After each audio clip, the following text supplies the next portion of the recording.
Hatutanyamaza tena kuanzia leo kama watu wanafanya ufisadi kwa watu ambao wamekufa na watu ambao wamepata taabu.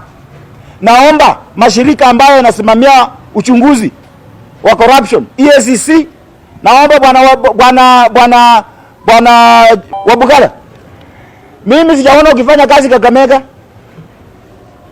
Sijaona. Tunataka mfanye uchunguzi DCIO. Ingawa najua DCIO, DBB, hiyo offices are corrupt. DCIO office is the most corrupt. Quote me and take me where you want. I'll give you evidence. Office of Director of Public Prosecution is corrupt. We have a person who stole from the union 10 million. Na file wameficha. Hiyo si ni corruption? Wamekataa kushika hiyo kwa sababu wamelipwa pesa na mtu mwingine. Na waambia hao waache kufanya selective fighting of corruption. Nataka uchunguzi ufanywe hapa Kakamega. Oparanya atuambie hizi mamilioni amepokea za kusaidia watu wana matatizo hapa Kakamega zimetumika na nani? Everything you can do for this country is to step aside, resign so that you can be investigated. And if you can't resign, the president must sack you. If the president cannot sack you, then I will believe that actually the haste in health sector remains a royal haste, as I've always said. Alipata shilingi milioni 110 kutoka kwa assembly ya Kakamega kupambana na COVID-19. Alipata shilingi 256 kutoka wizara ya afya. Na alipokea shilingi bilioni 5.4 kutoka WHO, yeye akiwa chairman wa Council of Governors. Hii pesa ambayo imekuja Kakamega ni shilingi milioni 222 kabla hujaongeza zile wahisani wa Kakamega walichangia kama Butali Shuka, kama West Kenya na watu wa private. Tunataka Mheshimiwa Wycliffe Ambeza Oparanya atuambie hii pesa 722 na plus, because hizo zingine alipewa kisiri hatujui zimefanya kazi gani. Kakamega haina hata lab ya kupima COVID-19. Kakamega hata haina reagents ya kupima malaria, hata haina madawa, labs hazina madawa. Watu hawa wanaiba pesa, na ilhali wahudumu wa afya wakiwa hospitali kwa mambo ya COVID wanaambiwa walipe hospital bills. And people are stealing the money. Kwa hivyo nasema kwamba Bwana Wycliffe Ambeza Oparanya, unajua hauna mtu wa kufanyia oversight, lakini sasa nimeanza kazi yangu ya oversight. Kwa sababu mimi ndio nilichaguliwa kama senator wa Kakamega, mkaninyang'anya kura. Ndio msikuwe na oversight, lakini kuanzia leo I'm doing my work. The people of Kakamega did not make any mistake to elect me. Now I'm doing my oversight. You must tell us where this money is going. Hakuna mchezo sasa. You must tell us where about 800 million ya COVID-19 imeenda. You must tell us where you have taken money for those people who have been affected in tragedies. Kabrengu, Kakamega Primary and Kericho. Utuambie hiyo pesa imeenda na nani na imekuliwa na nani. Na chama cha ODM kinatuambia, wewe ODM wacha niwaambie nyinyi. Hii mambo ya ukora ati mnatumia chama. Kumbe hii ndio serikali mnataka kuunda mkiingia. Serikali ya wizi. Kwa hivyo nyinyi mlikuwa mnatafuta tu nafasi muingie kwa serikali muibe. Sio kusaidia Wakenya. Kama ni hivyo, tutawaambia, mimi naongea kama mzaliwa wa Kakamega, mkaaji wa Kakamega, nitahakikisha kwamba hakuna ODM Western. Hatutaki chama ya kuibia maskini. Hii sasa ni siasa, nimewacha mambo ya profession, nimeingia siasa. Hatutakubali chama cha ODM Kakamega kama kitaendelea kuunga ufisadi. We will not accept. Nasikia wengine wanasema sijui tungoje nini. Tunataka EACC ingie huko. Tunataka DCIO aingie huko KEMSA na Afya House. Tunataka tujue Kako amekuwa akitumia pesa ngapi akizunguka. Na tunataka kujua hizo makampuni za kina nani.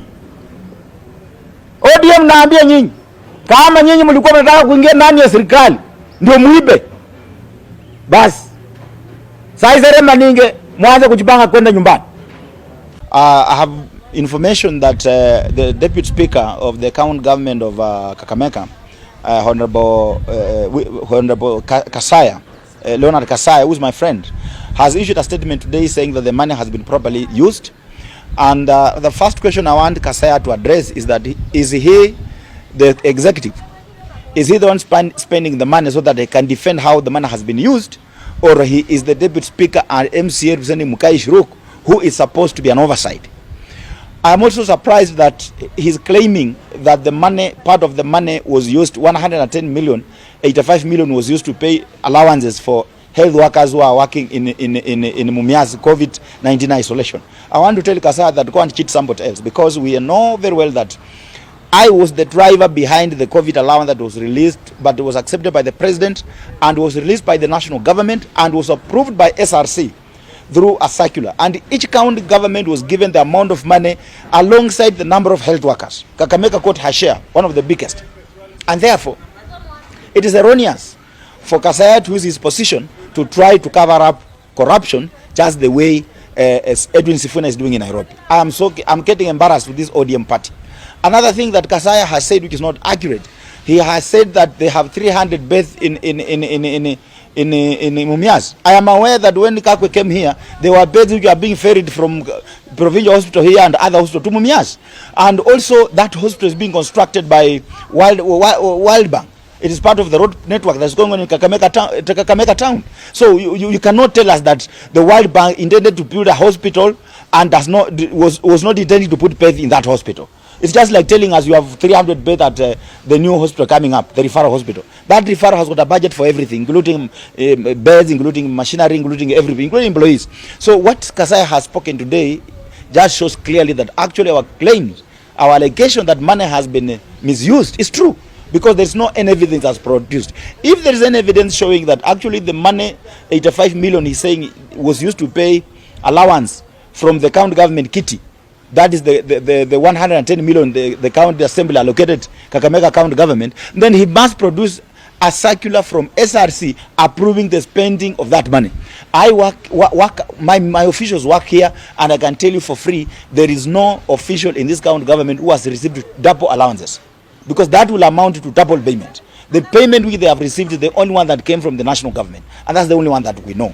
So Mr. Kasaya, I would like you to be very careful. You are a young man, and you have just started politics. But if you start to go in this direction, you're having problems, because when you say that masks have been supplied to each ward, 2,000, you come from Mwisho, you have over 30,000 people in Mwisho. If it is 2,000 is true, I want you to take me to Mwisho and show me people wearing those masks for the county government. And I also want you to tell me, out of about 30,000 people, what criterion was used to give this one and not to give this one. Why are you selecting that this one can die, this one cannot die? So Bwana Kasaya, you have entered in uncharted waters, which you have never walked before. And this path might be very rough for you. You will not stand here to defend corruption in the county government of Kakamega. Because when you are asked even to produce evidence, you did not have it. You are telling people, go, there are public documents. Which public documents? Where will you get SRC circular when you don't have? SRC, the only county government that we knew had worked on internal COVID pandemic compensation for the health workers was Machakos. And that was stopped by SRC. And then it was replaced by the COVID-19 allowance that was brought about by the president and approved by SRC. So there is no any money that has been used from the county government of Kakamega Kitty to pay an allowance known as COVID allowance. I want to tell Bwana Kasaya that corruption is not one of the areas he should try to venture in the way he's doing it. So let him come out clearly and produce evidence on how that money has been used. If that's not going to happen, then we will continue asking for accountability, and we shall continue calling EACC, we shall continue calling Auditor General, we shall continue to call TCIO to come and investigate of about 800 million that Oparanya received, how it has been used. And I'm going to unearth a major scandal in the COG.